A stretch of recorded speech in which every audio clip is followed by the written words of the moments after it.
بسم الله. السلام عليكم ورحمة الله وبركاته.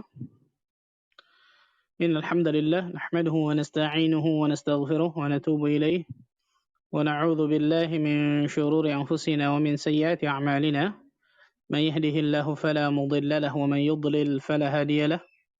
أشهد أن لا إله إلا الله وحده لا شريك له وأشهد أن محمدا عبده ورسوله صلوات الله وسلامه عليه نبينا وحبيبنا محمد صلى الله عليه وعلى آله وصحبه وسلم. قال الله تعالى في كتابه الكريم: يا أيها الذين آمنوا اتقوا الله حق تقاته ولا تموتن إلا وأنتم مسلمون. أما بعد. Ikhwatul iman rahimani wa rahimakumullah, saudara-saudariku sekalian yang mudah-mudahan Allah Azza wa Jalla berikan keberkahan dalam kehidupannya. Alhamdulillah, kita bersyukur kepada Allah Rabbul Izzati wal Jalala Rabbul Alamin yang telah memberikan berbagai macam nikmat dan karunia-Nya kepada kita, sehingga pada kesempatan malam hari yang berbahagia ini kita dapat hadir pada kajian ilmu di Clubhouse ini. Kita berdoa kepada Allah Azza wa Jalla, mudah-mudahan Allah Azza wa Jalla berikan kepada diri kita ilmu yang bermanfaat dan juga amal yang saleh. Allahumma amin. Karena kita tahu bersama ikhwan, ilmu yang bermanfaat dan amal yang saleh itu akan mengantarkan seseorang kepada kebahagiaan yang hakiki dunia dan akhirat. Berapa banyak kita lihat orang-orang di luar sana mendapatkan dunianya luar biasa, subhanallah. Apa yang dia ingin dapatkan dari masalah duniawi, dia bisa dapatkan mungkin. Tapi ternyata Allah Azza wa Jalla tidak berikan ilmu yang bermanfaat kepadanya. Allah Azza wa Jalla tidak mudahkan dirinya untuk beramal saleh, sehingga dirinya menjadi penghuni neraka. Na'udzubillah min dzalik. Karena itu satu-satunya doa yang Allah Azza wa Jalla perintahkan Nabi kita Muhammad sallallahu alaihi wasallam untuk menambah, tidak lain tidak bukan menambah ilmu. Wa qul rabbi zidni ilma. Katakan ya Muhammad, Rabbi zidni ilma. Ya Allah, wahai Rabbku, tambahkanlah kepada diriku ilmu. Kalau Nabi sallallahu alaihi wasallam disuruh oleh Allah, diperintahkan oleh Allah Azza wa Jalla untuk berdoa kepada Allah akan tambahan ilmu, apalagi kita ya ikhwan. Apalagi kita yang fakir ilmu, yang sangat miskin dari ilmu. Karena itu ilmu agama ini ilmu yang sangat luar biasa, ikhwan. Yang kebanyakan manusia ternyata tidak memahaminya, bagaimana nikmatnya ilmu agama ini. Maka bersyukurlah kepada Allah Azza wa Jalla ketika Allah berikan kemudahan dari kita untuk menuntut ilmu dan mengamalkan ilmu yang telah kita ketahui. Salat dan salam semoga tercurah kepada Rasulullah sallallahu alaihi wasallam, nabi akhir zaman. Nabi yang telah membawa kita dari zaman kejahiliahan, dari zaman kebodohan, dari zaman keterasingan akan ilmu, menuju zaman yang terang benderang akan ilmu syar'i, yaitu zaman as-sunnah. Ma'asyiral muslimin wal muslimat rahimani wa rahimakumullah. Insyaallah taala mulai hari ini sampai ke depannya kita akan bahas satu kitab kecil tapi isinya sangat luar biasa, Masya Allah, tentang adab. Suatu kitab adab yang kita harus sering pelajari, yang kita harus sering membaca, ikhwan. Satu karya dari Syekh Saleh Ibn Abdullah Ibn Hamad Al-Utsaimin, hafizahullah ta'ala wa ra'ahu, Khulasah Ta'zimil Ilm, ringkasan dari keagungan ilmu. Kitab ini adalah kitab ringkasan dari kitab beliau juga. Kitab beliau namanya Ta'zim al-Ilmu, Ta'zimul Ilmi. Itu kitab beliau, kemudian dikhulasah, diringkas lagi oleh beliau supaya bisa dihafal oleh para penuntut ilmu. Karena itu namanya Khulasah Ta'zimil Ilm. Khulasah Ta'zim al-Ilm. Ringkasan dari kitab pengagungan ilmu. Di dalamnya ada sekitar 20 poin tentang adab-adab penuntut ilmu yang harus dimiliki. Insyaallah taala kita akan bahas satu persatu secara detail insyaallah pada pertemuan-pertemuan yang akan datang biiznillah taala. Hari ini insyaallah taala kita akan bahas tentang muqaddimah, bagaimana pentingnya adab ya ikhwan. Bagaimana pentingnya adab. Karena kita lihat bersama banyak orang yang menggeluti ilmu, dari ilmu-ilmu alat, ilmu-ilmu syar'i yang lain, tapi ternyata dia lupa. Dia terlalaikan untuk belajar adab. Bahkan terlewati dari belajar adab. Perhatikan ini baik-baik nih. Berapa banyak kita lihat kaum muslimin seperti ini. Bahkan penuntut ilmu kita lihat seperti ini. Seorang yang mempunyai ilmu mapan, Masya Allah, baik itu masalah tauhid, masalah fikih, masalah hadis, dan lain sebagainya, tapi ternyata tingkah lakunya tidak mencerminkan seorang tulabul ilm. Tingkah lakunya tidak mencerminkan seorang talibul ilm, seorang penuntut ilmu. Baik itu kepada orang tua, baik itu kepada kerabat, tetangga, saudara, guru, dan lain sebagainya, subhanallah. Dan itu yang kita lihat depan mata kepala kita, subhanallah. Berapa banyak orang-orang yang ilmunya mungkin bisa dikatakan, Masya Allah, luar biasa, tinggi. Banyak dia dapatkan ilmu agama. Tapi ketika kita lihat lagi adabnya, adab, akhlaknya, kok seperti itu ya? Dan itu banyak, subhanallah. Bahkan bisa dikatakan yang mengeluh kepada diri saya itu sangat luar biasa banyaknya. Dan ini pentingnya, luar biasa pentingnya apa? Mempelajari adab, ikhwan. Mempelajari adab. Dan para ulama sudah mengingatkan bagi diri kita semua untuk tidak meninggalkan untuk mempelajari adab, akhlak. Mau setinggi apapun ilmu kita, jangan pernah tinggalkan belajar adab dan akhlak. Ini luar biasa pentingnya belajar adab. Karena itu Imam Malik rahimahullahu ta'ala pernah berkata kepada seorang pemuda Quraisy, "Ta'allamil adab qabla an tata'allamal ilm." Pelajarilah adab sebelum engkau mempelajari ilmu. Allahu Akbar. Lihat, pelajarilah adab. Ini pesan Imam Malik rahimahullahu ta'ala, ikhwan. Guru dari Imam Syafi'i rahimahullahu ta'ala. Imam Darul Hijrah. Seorang imam mubajjal luar biasa, memiliki kitab Muwatta yang sangat luar biasa ma'ruf di kalangan para ulama. Mengatakan kepada seorang pemuda Quraisy, "Ta'allamil adab qabla an tata'allamal ilm." Pelajarilah wahai pemuda adab sebelum engkau mempelajari ilmu. Kenapa? Karena ketika seseorang belajar adab terlebih dahulu baru mempelajari ilmu, maka insyaallah taala ilmunya akan bermanfaat. Ilmunya akan bermanfaat. Dan kalau sebaliknya, dia tiba-tiba langsung belajar ilmu tanpa mempelajari adab terlebih dahulu, nah, ujung-ujungnya kita lihat kebanyakan ternyata seperti ini nih. Ketika orang punya ilmu, kerjaannya mendebat sini, mendebat sana. Bukan sibuk untuk mempelajari ilmu. Dia punya ilmu luar biasa, Masya Allah, tapi akhlaknya, adabnya sangat tidak menunjukkan tentang ilmunya gitu. Dan itu banyak kita lihat, subhanallah. Apalagi masalah perkara yang saya sering dapatkan, masalah pemahaman ijtihadiyah. Ijtihadiyah yang memang itu apa? Khilaf tersebut, khilaf yang mu'tabar. Khilaf yang memang diakui oleh para ulama. Malah kemudian orang ini bersikap keras, nggak mau mengalah. Sampai kemudian menganggap pendapat yang berbeda dengan diri, pendapat yang sesat, menyesatkan, hizbi, dan ini apa yang seperti ini, ikhwan? Adab. Pentingnya adab, ikhwan. Seorang ulama yang bernama Yusuf ibn Husain berkata, bil adab tafhamul ilm. Dengan mempelajari adab, engkau akan mendapatkan ilmu. Engkau akan memahami ilmu. Allahu Akbar. Dengan adab, dengan mempelajari adab, engkau akan memahami ilmu ini nih. Allahu Akbar. Dan Syekh Shalih Al-Utsaimin mengatakan juga dalam kitab ini, dengan mempelajari apa? Dengan memperhatikan adab, maka akan mudah kita meraih ilmu. Nah, sedikit perhatian terhadap adab, qillatul adab, maka ilmu itu akan disia-siakan. Ilmu itu akan disia-siakan. Abdullah bin Mubarak Al-Marwazi rahimahullah ta'ala, yang kata Al-Imam Ibn Hajar Al-Asqalani, jumi'a fihi khisalil khair kullah. Terkumpul pada diri Abdullah ibn Mubarak itu semua kebaikan. Bayangkan, semua kebaikan.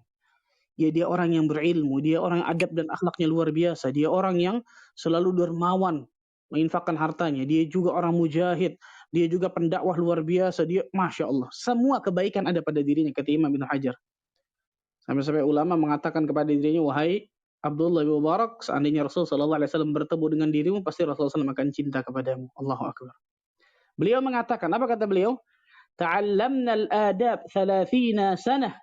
وَتَعَلَّمْنَا الْعِلْمَ 20 سَنَةً. Kami mempelajari adab selama 30 tahun. Kemudian kami mempelajari ilmu selama 20 tahun. Allahu Akbar. Mempelajari adab 30 tahun, mempelajari ilmu berapa? 20 tahun. Allahu Akbar. Pantas nih jadi ulama nih kan. Pantas luar biasa jadi ulama, lihat luar biasa. Muhammad bin Sirin rahimahullah taala mengatakan kanu yata'allamuna al-hadiya kama yata'allamuna al-ilm. Mereka tuh para ulama terdahulu, para orang saleh terdahulu, para ulama salaf terdahulu mempelajari hadi. Hadi itu petunjuk, adab maksudnya, sebagaimana mereka menguasai akan satu ilmu. Sebagaimana mereka mempelajari satu bidang ilmu yang sangat mereka tekuni luar biasa. Subhanallahil azim. Dan perkataan-perkataan para ulama seperti ini luar biasa banyaknya. Luar biasa banyaknya, subhanallah. Bahkan ada seorang ulama yang bernama Makhlad bin Al-Husain sampai mengatakan kepada Abdullah bin Mubarak. Makhlad bin Husain mengatakan kepada Abdullah bin Mubarak, "Nahnu ila kathirin min al-adab ahwaju minna ila kathirin min hadith." Allahu Akbar. Kami ini lebih butuh dalam mempelajari adab daripada banyak menguasai hadis. Ya Allah, bukan berarti hadis nggak penting ya. Bukan berarti ilmu yang lain nggak penting. Penting luar biasa. Tapi yang paling pertama dan utama yang harus kita pelajari tidak lain tidak bukan belajar adab terlebih dahulu nih, kawan. Karena kita akan temukan orang ketika melangkahi tiba-tiba belajar ilmu tidak belajar adab, ilmunya banyak tapi kosong dari adab, kosong dari akhlak yang benar. Ya, ini yang terjadi di zaman Makhlad bin Husain, di zaman beliau. Tentu apa? Tentu tentang masalah adab dan akhlak yang lebih serius mereka pelajari, luar biasa. Yang lebih serius mereka pelajari, subhanallah. Kemudian Abdullah bin Wahab berkata, "Ma naqalna min adab Malik akthar mimma ta'allamna min ilmihi." Ya Allah. Dan ini diantara nikmatnya kita talaki dengan guru nih, kawan. Abdullah bin Wahab mengatakan, yang kami nukil dari Imam Malik. Imam Malik ini gurunya Abdullah bin Wahab. Yang kami nukil dari Imam Malik, dari guru kami itu, lebih banyak dalam hal adab daripada ilmunya. Ya ilahi Rabbi. Allahu Akbar. Yang kami nukil dari Imam Malik rahimahullah ta'ala, itu lebih banyak adab daripada ilmunya. Jadi benar-benar apa? Mereka datang talaki di hadapan mereka, guru mereka melihat bagaimana adab akhlak guru mereka di hadapan mereka. Di antara juga di majelis Imam Ahmad bin Hanbal rahimahullah ta'ala disebutkan, orang yang datang ke majelis Imam Ahmad bin Hanbal itu 5.000 orang disebutkan kurang lebih. 5.000 orang, ada kurang lebih 5.000 orang yang datang kepada majelis Imam Ahmad bin Hanbal. 500 orang dari 5.000 itu mencatat. 500 orang nyatat tuh. Nyatat hadis luar biasa. Dan selebihnya melihat tentang keluhuran adab, akhlak, budi pekerti yang sangat luar biasa dari Imam Ahmad bin Hanbal. Ya Allah. Ya Allah, subhanallah. Ini mungkin yang bisa jarang, subhanallah, nadir. Ya. Zaman sekarang mungkin kita lihat, subhanallah, jauhnya kita dari adab dan akhlak yang benar. Ya. Lihat, 5.000 orang. 500 orang mencatat, 4.500 menukil, melihat bagaimana adab dan akhlak, budi pekerti yang sangat luar biasa dari Imam Ahmad bin Hanbal rahimahullah ta'ala. Allahu Akbar, subhanallah. Dan ini yang mereka apa? Yang mereka tanamkan dari kecil. Mereka tanamkan dari kecil. Makanya Imam Malik rahimahullah ta'ala kan pernah berkata, kan dulu ibuku tuh menyuruhku untuk datang ke majelis Rabi'ah. Rabi'ah ini diantara guru dari Imam Malik nih. Rabi'ah bin Abi Abdurrahman. Seorang faqihul Madinah. Seorang yang sangat faqih, alim di kota Madinah. Rabi'ah ibn Abi Abdurrahman. Ibuku menyuruh duduk di majelis Rabi'ah ibn Abi Abdurrahman ini kota Madinah. Dan ibuku mengatakan apa? Ya Malik, ta'allam min adabihi qabla ilmihi.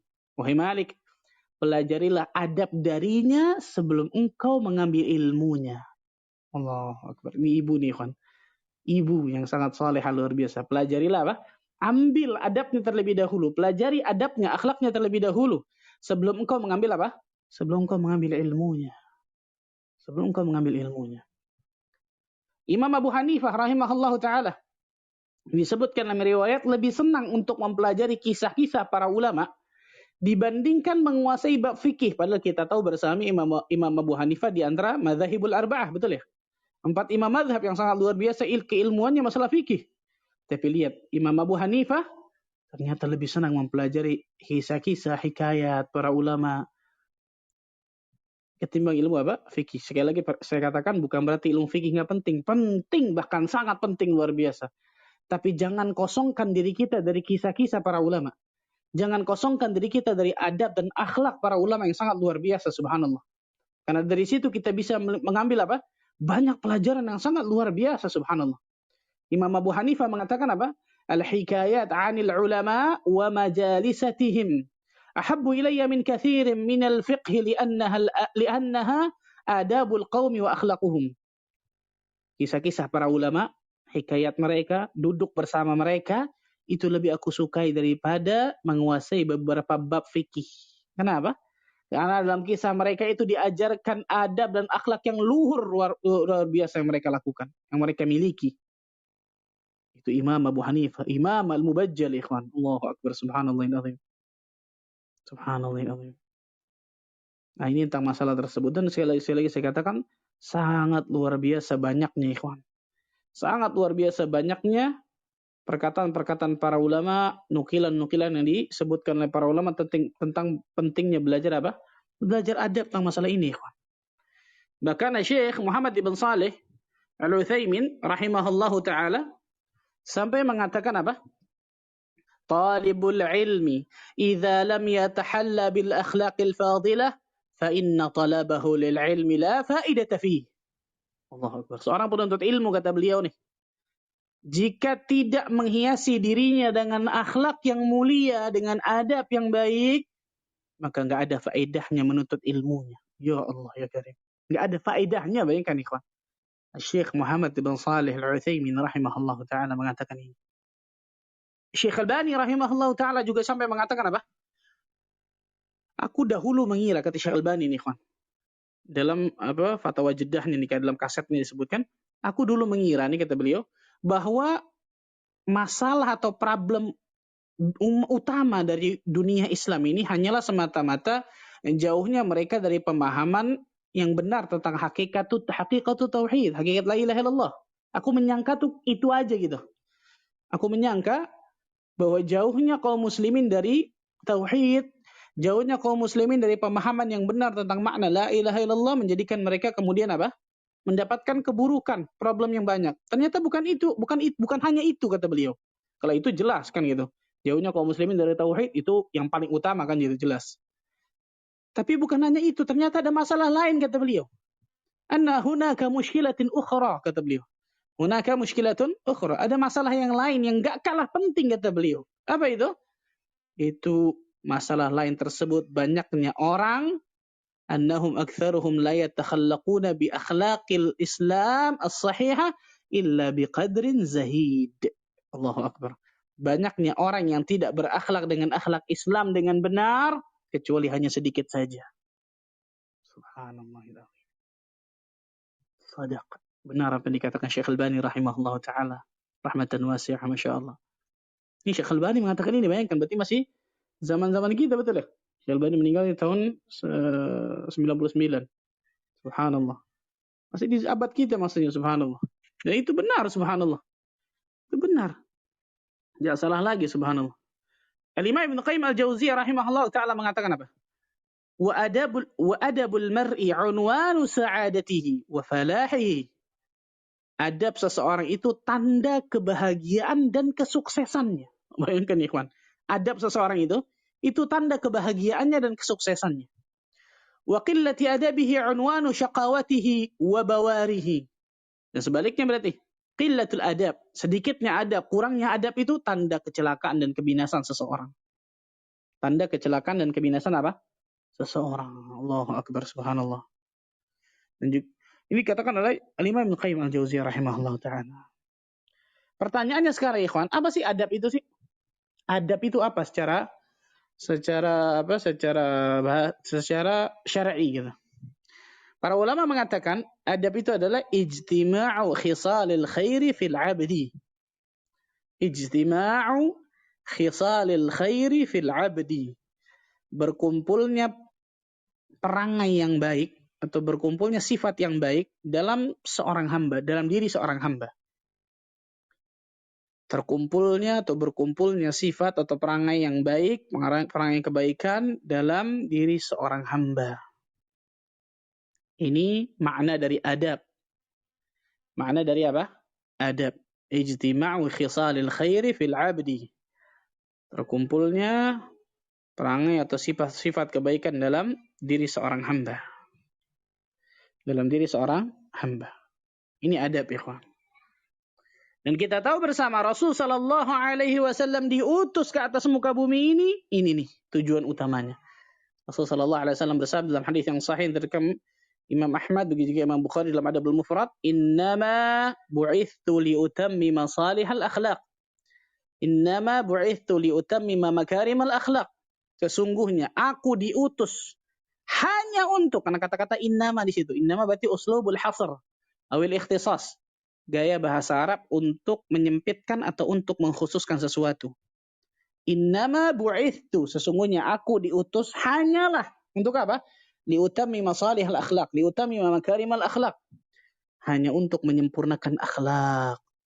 Hanya untuk menyempurnakan akhlak yang baik. Ternyata dalam diri orang-orang Quraisy yang sangat rusak luar biasa pada saat itu, pada zamannya, ada adab-adab yang baik gitu maksudnya. Memuliakan tamu, membantu orang yang terzalimi, kemudian tidak menzalimi orang dan sebagainya, masih ada gitu. Makanya Rasulullah SAW diutus ke atas muka bumi untuk menyempurnakan akhlak. Dan akhlak dalam ayat ini, dalam hadis ini sifatnya umum. Akhlak dalam hadis ini sifatnya apa? Sifatnya umum. Ibnu Qayyim mengatakan akhlak dalam ayat ini dalam hadis ini sekali lagi itu ada 3 macam. Yang pertama adab akhlak kepada Allah, dan ini yang paling tinggi. Adab dan akhlak kepada Allah. Yang kedua adab dan akhlak kepada Rasul sallallahu alaihi wasallam. Dan yang ketiga adab dan akhlak kepada sesama makhluk. Sesama makhluk ini panjang. Pada orang tua, kepada kerabat, saudara, tetangga, dan lain sebagainya.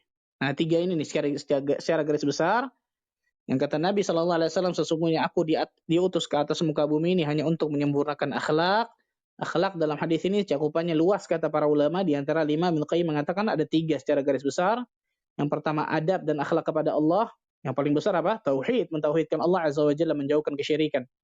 Bertakwa kepada Allah azza wa jalla, menjalankan perintahnya, menjauhi larangannya. Itu jelas, itu di antara adab kepada Allah kan. Adab kepada Rasul sallallahu alaihi wasallam contohnya apa? Membenarkan apa yang beliau katakan, apa yang beliau kabarkan, kemudian mentaati apa yang beliau perintahkan, menjauhi apa yang beliau larang, beribadah sesuai dengan apa yang beliau contohkan, dan lain sebagainya.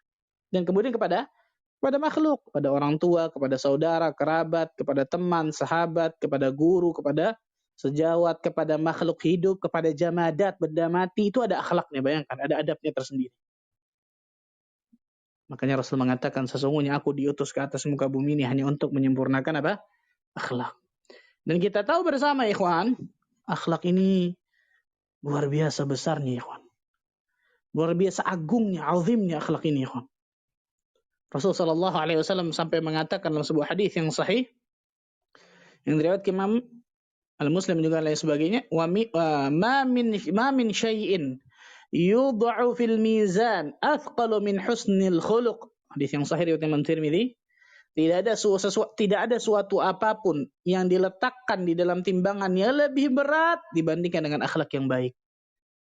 Bayangkan, yang paling memberatkan timbangan kita. Ini jelas setelah tauhid ya. Jelas setelah tauhidullah. Yang paling memberatkan timbangan kita nanti kelak di hari kiamat tidak lain tidak bukan akhlakul karimah. Akhlak luar biasa. Karena itu Nabi sallallahu alaihi wasallam sampai doa, antum harus hafal doa ini nih, kawan.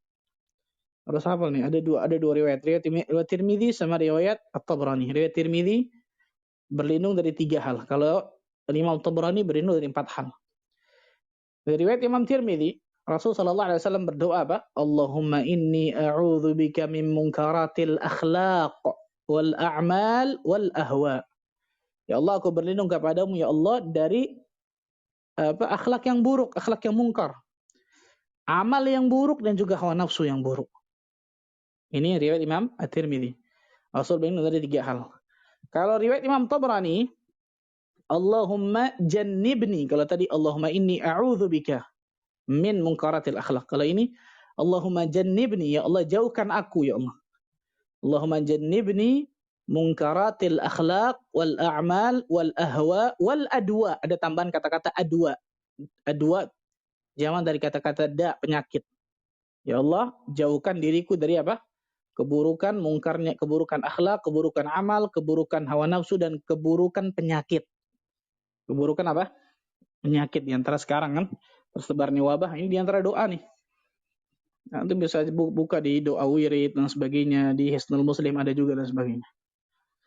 Ada juga doa yang riwayat Imam Muslim. Allahumma hdini li ahsanil akhlaq fa innaha la yahdi li ahsaniha illa anta wasrif anni sayyi'aha la yasrifu anni sayyi'aha illa anta. Ya Allah, tunjukilah kepadaku akhlak yang baik karena tidak ada yang dapat menunjukinya kecuali Engkau ya Allah. Dan palingkanlah dari kejelekan akhlak dariku ya Allah. Karena tidak ada yang bisa memalingkan kecuali Engkau ya Allah. Di sini sahih riwayat Muslim, bisa dilihat juga di doa wirid Sat Yazid, Hisnul Muslim, Syekh Sa'id ibn Ali ibn Mu'affa Al-Qahtani dan lain sebagainya. Al-Adhkar Imam Nawawi dan lain sebagainya. Ala kulli hal ikhwan, ma'asyiral muslimin wal muslimat rahimani wa rahimakumullah. Pertanyaannya sekarang ikhwan, di antara sekian banyak adab-adab dan akhlak yang harus kita miliki, yang paling pokok, yang paling inti itu apa saja sih yang harus kita perhatikan? Adab selayaknya yang diperhatikan bagi seorang penuntut ilmu. Ini saya sebutkan satu-satu insya Allah. Adab-adab yang selayaknya atau yang harus dimiliki bagi seorang yang menuntut ilmu syar'i. Bagi seseorang yang menuntut ilmu syar'i. Yang pertama, jelas ikhlas. Jelas ini yang pertama, ikhwan. Ikhlas. Ikhlas lillahi ta'ala. Karena kita ketika kita menuntut ilmu, beribadah dan lain sebagainya tanpa keikhlasan, habis selesai semuanya. Nggak ada sama sekali apa? Bekas. Haba'an manthura. Allah Azza wa Jalla akan jadikan seperti debu yang berterbangan. A'udzubillah min dzalik. Allah Azza wa Jalla berfirman dalam surah Al-Bayyinah ayat kelima, "Wa ma umiru illa liya'budullaha mukhlishina lahud-din hunafa." Padahal mereka tidak disuruh kecuali agar apa? Beribadah hanya kepada Allah dengan memurnikan ketaatan hanya kepadanya dalam agama yang lurus ini. Subhanallah. Al-Bayyinah ayat ke-5. Rasul sallallahu alaihi wasallam juga mengatakan, Allah berfirman dalam hadis qudsi, "Ana aghna syuraka 'ani syirk." Aku adalah zat yang paling tidak membutuhkan syarikat. Aku adalah zat yang paling tidak membutuhkan sekutu, kata Allah. Man 'amila 'amalan asyraka fihi ma'iya ghairi taraktuhu wa syirkahu. Barang siapa yang melakukan satu amalan, dia sekutukan diriku dengan selainku, maka aku tinggalkan dia dengan yang dia sekutukan tersebut. Na'udzubillah min dzalik. Ikhlas, perhatikan ikhwan. Ini perkara yang nanti insyaallah ta'ala kita akan bahas panjang lebar masalah ikhlas ini ikhwan. Bagaimana pentingnya seorang muslim dan muslimah, seorang penuntut ilmu untuk selalu berusaha mengikhlaskan niatnya karena Allah Azza wa Jalla. Baik dalam menuntut ilmu, baik dalam beramal saleh, melakukan ketaatan dan lain sebagainya. Dan ikhlas ini bukan perkara membalikan telapak tangan, ikhwan. Jam ini, detik ini, di clubhouse ini kita bisa ikhlas mungkin. Keluar dari clubhouse ini bisa jadi kemudian ikhlas kita hilang.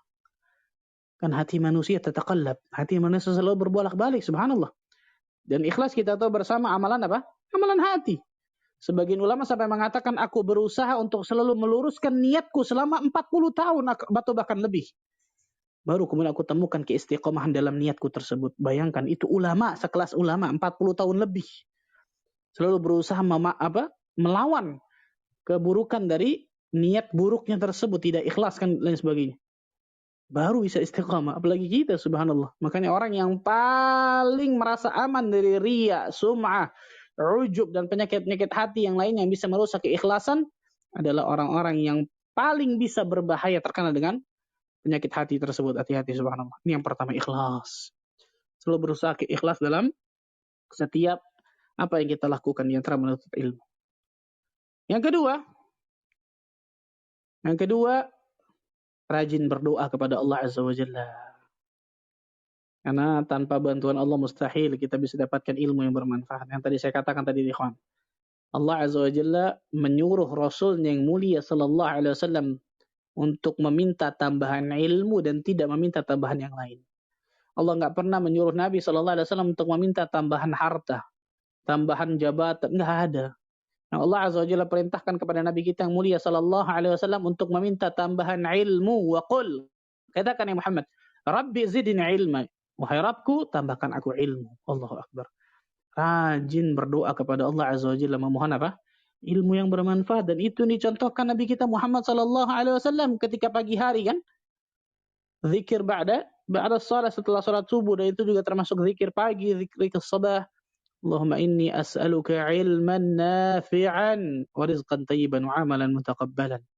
Ya Allah, aku mohon kepadamu ilmu yang bermanfaat, karena ternyata ada ilmu yang bermanfaat, ada ilmu yang tidak bermanfaat. Rizki yang baik dan amal yang diterima. Bayangkan, subhanallah. Kenapa yang pertama ilmu, baru kemudian rizki yang baik, kemudian amal yang diterima?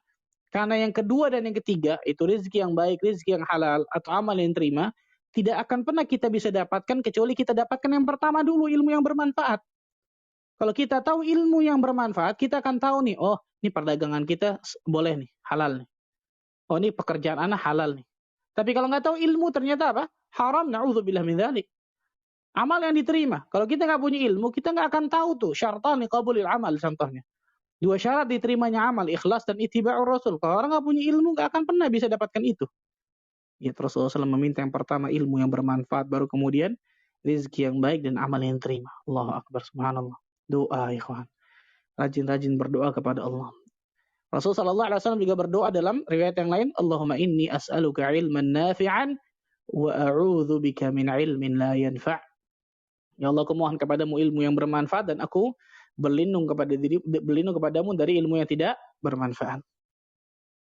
Dan lain sebagainya. Doa-doa yang lain kita bisa pelajari. Allahumma faqihni fid din, Allahumma anfa'ni bima 'allamtani wa 'allimni ma yanfa'uni wa zidni ilman, dan lain sebagainya.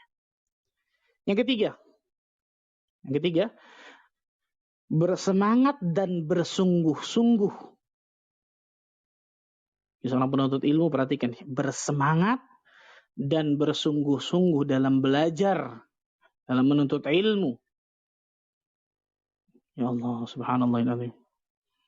Ini mungkin kita jarang nih, kan. Semangat kita, kesungguhan kita dalam menuntut ilmu, dalam belajar, selalu merasa haus dengan ilmu, ini kurang mungkin di diri kita masing-masing, ya, kan. Karena dalam menuntut ilmu sangat luar biasa diperlukan semangat, diperlukan kesungguhan. Al-Imam Ibnul Jauzi mengatakan apa? Al-ilmu wal-amal taw'aman ummuhuma 'uluwul himmah. Ilmu dan amal itu seperti 2 anak kembar. 2 anak kembar. Ibu dari 2 anak kembar itu adalah 'uluwul himmah, semangat yang membara. Semangat yang tinggi luar biasa. Ilmu dan amal, bayangkan. Kalau orang tidak bersemangat, nggak punya semangat, baru nuntut ilmu bentar hilang. Baru beramal saleh sebentar hilang, subhanallah. Dan bukan hanya semangat, harus punya kesungguhan, subhanallah. Man jadda wajada. Barang siapa yang benar-benar sungguh-sungguh, dia akan dapatkan apa yang dia inginkan, subhanallah. Maka nggak layak bagi seorang menuntut ilmu malas-malasan dalam mencari ilmu agama tersebut, ikhwan. Kalau orang di luar sana mencari ilmu dunianya, atau bahkan mencari rizki dari masalah dunianya, luar biasa, betul ya? Pagi-pagi ketika gelap dia udah keluar, pulang pun gelap, gak ketemu matahari. Bayangkan antum. Untuk mendapatkan duniawi. Kenapa kita untuk mencari ilmu agama yang itu akan mengantarkan kita kepada kebahagiaan dunia akhirat malas-malasan? Betul, ikhwan? Perhatikan baik, subhanallah.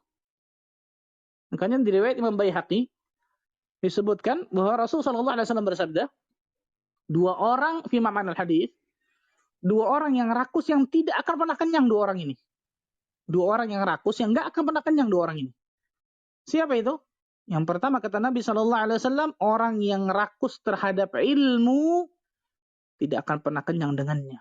Kita lihat bagaimana ilmu para ulama terdahulu. Ya Allah, Imam Ahmad pernah disebutkan dalam riwayat, ada seorang alim ilmu muhaddits datang ke Baghdad. Maka murid-murid Imam Ahmad lari luar biasa dengan memegang pena dan juga kertas kalau bahasa kita sekarang untuk mencatat hadis dari muhaddits ini. Murid-murid Imam Ahmad. Ternyata di belakang mereka ada Imam Ahmad yang ikut lari. Coba untuk bayangkan, Imam Al-Mubajjal ngejar juga muhaddits yang datang ke Baghdad pada saat itu. Maka murid-murid Imam Ahmad mengatakan, ya Imam, ballagta ma ballagt.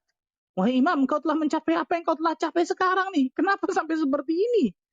Apa kata Imam Ahmad rahimahullah ta'ala? Na'am, minal mahbarah hatta al-maqbarah. Na'am, dari pena ini nih sampai masuk ke lubang kubur. Allahu Akbar, subhanallah. Lihat, orang rakus yang pertama yang tidak akan kenyang adalah rakus terhadap ilmu. Dan ini luar biasa bagusnya, Masya Allah. Yang kedua, siapa itu? Orang yang rakus kepada dunia. Ahlud dunia, abdud dunia, budak-budak negeri dunia. Dia tidak akan pernah kenyang dengan dunia tersebut. Hadis yang diriwayatkan Imam Al-Baihaqi dalam Syu'abul Iman. Coba untuk bayangkan, luar biasa. Allahu Akbar, subhanallah. Ini yang ketiga. Yang keempat, adab selanjutnya yang dimiliki harus bagi penuntut ilmu, menjauhkan diri dari dosa dan maksiat. Menjauhkan diri dari dosa dan maksiat, ya Allah. Dalam kurung bertakwa kepada Allah, ikhwan. Ini yang keempat nih, ikhwan. Allahu Akbar, subhanallah. Ayat yang paling panjang dalam Al-Quranul Karim, ikhwan. Ayat tentang apa? Dain. Ayat tentang hutang, ya. Di ujung ayat tersebut perhatikan. Ayat surah Al-Baqarah 282. 282. Di ujung ayat itu Allah mengatakan apa? Wattaqullah wa yu'allimukumullah. Allahu Akbar, subhanallah. Apa kata Allah tabaraka wa ta'ala? Wattaqullah. Dan bertakwalah kalian kepada Allah azza wa jalla. Wa yu'allimukumullah. Allah azza wa jalla akan memberikan pengajaran kepada kalian. Allah azza wa jalla akan memberikan apa? Pengajaran kepada kalian. Itu Allah azza wa jalla akan memberikan ilmu kepada kalian. Kalau kalian bertakwa kepada Allah, yakinlah Allah azza wa jalla akan memberikan apa? Berikan ilmu yang bermanfaat kepada kalian. Takwa, ikhwan. Takwa. Jauhkan diri kita dari dosa dan kemaksiatan. Imam Syafi'i rahimahullah ta'ala pernah mengadu kepada gurunya Imam Waqi' bin Jarrah. Dalam syairnya beliau mengatakan apa? Syakautu ila waqi'in an su'il hifzi. Aku mengadu kepada guruku Waqi' tentang jeleknya, buruknya hafalanku. Imam Syafi'i ngadu buruknya hafalannya. Gimana kita, ya kawan? Yang bolak-balik gak hafal-hafal, subhanallah. Imam Syafi'i itu ya kan kalau baca satu kali hafal langsung. Kita 10 kali, 100 kali ada aja yang lupa tuh, ada yang kelewat. Allahu Akbar. Syakautu ila waqi'an su'al hifzi. Aku mengadu kepada guruku Waqi' tentang jeleknya apa? Hafalanku, buruknya hafalanku. Kenapa? Karena ternyata diriwayatkan Imam Syafi'i enggak sengaja melihat betis seorang wanita yang tersingkap karena terkena angin. Allahu Akbar. Ini kalau kita di Jakarta atau di mana Indonesia ini mungkin makanan setiap hari, jangan-jangan ketika kita keluar rumah ini. Ya Allah ya Karim, subhanallah. Tak sengaja melihat betis seorang wanita yang tersingkap karena terkena angin. Mulakhbat hifdhuhu disebutkan. Hafalannya itu apa? Bercampur, ketukar. Allahu Akbar. Dia ngadu kepada gurunya. Fa'arsyadani ila tarkil ma'asi. Maka guruku Waqi' bin Jarrah mewasiatkan kepada diriku untuk meninggalkan kemaksiatan, meninggalkan dosa. Ya Allah, subhanallah. Kenapa? Fa innal ilma huwa nur. Karena ilmu agama Allah ini cahaya, kata Imam Waqi'. Wa nurullah la yuhda lil 'asi, dan cahaya agama Allah ini, cahaya Allah ini nih enggak akan pernah diberikan oleh Allah azza wajalla kepada orang yang durhaka kepadanya. Ya Allah. Mungkin ini di antara sebab, ikhwan. Kita enggak dikasih sama Allah ilmu-ilmu yang bermanfaat. Karena kita kurang dalam takwa. Karena kita jauh dari kata-kata bertakwa kepada Allah azza wajalla. Allahu Akbar. Subhanallah. Jauhkan diri kita dari perbuatan dosa dan kemaksiatan. Dengan kata lain apa? Dalam kurung bertakwa kepada Allah. Kalau kita baca kitab Ad-Da' wa Ad-Dawa karya Imam Ibnu Qayyim Al-Jauziyah, bagaimana di situ disebutkan oleh Imam Ibnu Qayyim panjang lebar tentang dampak buruk dari kemaksiatan dan dosa. Luar biasa disebutkan banyaknya. Maka seorang penuntut ilmu diwajibkan dia harus untuk menjauhkan dosa dan kemaksiatan. Yang kelima, bagi seorang penuntut ilmu tidak boleh sombong dan tidak boleh malu dalam menuntut ilmu. Tidak boleh sombong dan tidak boleh malu. Yang dikatakan oleh Imam Mujahid. Sebagian riwayat mengatakan guru dari Imam Mujahid itu mengatakan. Siapa guru Imam Mujahid? Ibnu Abbas radhiyallahu anhu. Imam Mujahid mengatakan apa? La yata'allamul ilma mustahyin wa mustakbir. Dua orang yang enggak akan pernah dapatkan ilmu. Siapa? Orang yang pemalu dan orang yang sombong. Malu kenapa nggak dapatkan ilmu? Ketika dia nggak ngerti, dia mau nanya, malu. Gimana bisa dapatkan ilmu, betul ya? Sombongnya nggak mungkin. Air itu pasti mengalir ke bawah, nggak mungkin ke atas. Kalau ke atas air mancur, kan gitu. Kalau dia ingin dapatkan ilmu, dia harus tundukkan dirinya di hadapan ilmu tersebut. Dia harus tundukkan dirinya di hadapan ilmu. Dia harus tundukkan diri di hadapan Allah dan Rasulnya. Maka ilmu tersebut akan mengalir kepadanya insyaAllah ta'ala. Jauh dari kata kesombongan. Nggak ada menuntut ilmu ketika seseorang tambah banyak ilmunya, tambah sombong. Ya, di antara tanda ilmunya nggak bermanfaat, kata para ulama. Perhatikan, semakin dia menuntut ilmu, semakin tawadhu'. Semakin dia menuntut ilmu, semakin merasa dirinya jahil, bodoh akan ilmu agama, dan lain sebagainya. Yang keenam. Nah, yang keenam ini panjang nih, kawan. Ada anak pinaknya. Apa itu? Mendengarkan baik-baik pelajaran yang disampaikan oleh guru. Mendengarkan baik-baik pelajaran yang disampaikan oleh guru. Mendengarkan baik-baik pelajaran yang disampaikan oleh guru. Tadi itu Yunus ibn Husain mengatakan apa? Bil adab tafhamul ilm. Dengan adab engkau akan mendapatkan apa? Ilmu. Ketika guru menyampaikan qala Allah, qala Rasul, maka kewajiban kita untuk diam, memperhatikan, tenang. Jaga adab kita, subhanallah. Bagaimana kita akan dapatkan ilmu yang bermanfaat kalau ternyata kita tidak beradab kepada ilmu. Allah Azza wa Jalla berfirman apa? Wa idza quri'al Qur'anu fastami'u lahu wa ansitu la'allakum turhamun. Apabila dibacakan Al-Quran kepada kalian, dengarkan, diam dan seksama, dengarkan. Agar kalian mendapatkan rahmat, subhanallah. Nah, yang keenam ini banyak nih, turunannya itu banyak. Ketika seorang mendengarkan ilmu dengan baik, mendengarkan pelajaran dengan baik yang disampaikan ustadz, yang disampaikan syekh, yang disampaikan guru, berarti dia harus apa? Diam. Jangan sibuk sendiri, betul ya? Dia harus diam, kan gitu, subhanallah. Kemudian dia harus mencatat, nulis, qaidul ilma bil kitab. Ikat ilmu itu dengan apa? Dengan tulisan. Kecuali hafalan kita seperti Imam Bukhari, itu lain cerita, subhanallah. Betul ya? Imam Bukhari itu ternyata, subhanallah. Qaidul ilma bil kitab. Catat ilmu, ikat ilmu itu dengan catatan, dengan tulisan. Kemudian di antara bentuk mendengarkan dengan baik setelah dia diam, mendengarkan, mencatatnya, berusaha apa? Menghafalkannya. Berusaha menghafalkan ilmu tersebut. Oh, yang saya dapat ini nih, yang saya dapat ini, saya dapat ini nih. Kalau dia bisa hafalkan Al-Quran dan juga As-Sunnah Al-Hadith, lebih luar biasa lagi, lebih bagus lagi. Dia akan dapatkan berbagai macam keutamaan, Masya Allah. Masa sih bertahun-tahun kita ngaji, innamal a'malu binniyat, nggak hafal-hafal sih? Betul ya? Masa bertahun-tahun ngaji nih, man amila amalan laisa alaihi amruna fahuwa raddun, masa nggak hafal-hafal sih? Betul ya? Berusaha menghafalkannya. Setelah kemudian dia menghafal, keturunnya lagi ke bawah apa? Berusaha memahami ilmu yang disampaikan. Fahami. Al-ilmu al-fahmu. Ini yang paling penting nih. Al-ilmu al-fahmu. Ilmu itu pemahaman. Bagaimana orang mau hafal banyak tapi nggak paham, kan kacau. Nah, benar seperti ini. Kemudian ketika seseorang sudah memahaminya, ini yang paling penting. Mengamalkan ilmu yang telah dipelajari. Mengamalkan. Dan ini tujuan diturunkan Al-Quranul Karim. Agar Al-Quran tersebut kita amalkan dalam kehidupan kita sehari-hari. Mengamalkan, perhatikan nih. Mengamalkan berarti untuk siapa? Untuk diri kita sendiri. Kalau mendakwahkan baru untuk orang lain. Karena banyak orang ketuker nih. Mendakwahkan baru untuk orang lain. Kalau mengamalkan itu mempraktekkan. Itu mengamalkan tuh, bagi diri kita sendiri. Menuntut ilmu syar'i itu bukan tujuan akhir, ya ikhwan. Tetapi apa? Sebagai pengantar kepada tujuan yang agung. Tujuan agung tersebut adalah beramal saleh. Apa kata Allah Azza wa Jalla? Tilkal jannatul lati urithumuha bima kuntum ta'malun. Itulah surga yang diwariskan kepada kalian disebabkan karena amal kalian. Lihat, bukan ilmu kalian, amal kalian, amal saleh. Amal ketaatan kepada Allah Azza wa Jalla.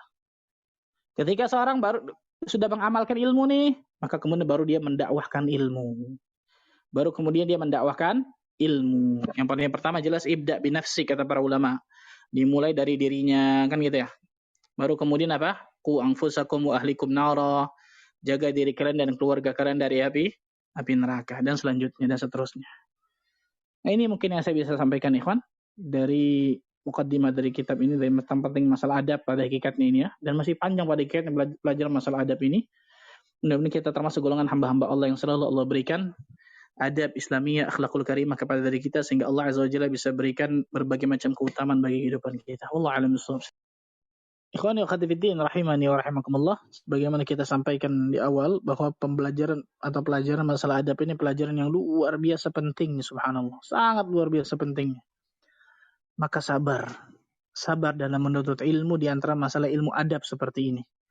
Karena insya Allah Ta'ala ketika seorang sabar dalam menuntut ilmu, sedikit demi sedikit didapatkan ilmu diamalkan, ilmu diamalkan, insya Allah Ta'ala akan yata'athar fil qalb, akan benar-benar memberikan bekas dalam hati kita, memberikan bekas pada amal kita.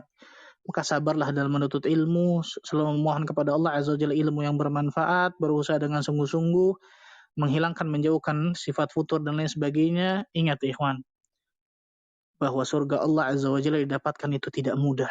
Surga Allah Azza wa Jalla itu mahal dan didapatkan bukan tubuh yang berleha-leha. Kita harus bersungguh-sungguh dalam mendapatkan surga Allah tersebut. Mudah-mudahan kita termasuk golongan hamba-hamba Allah yang mendapatkan surga Firdaus tanpa hisab dan tanpa adab.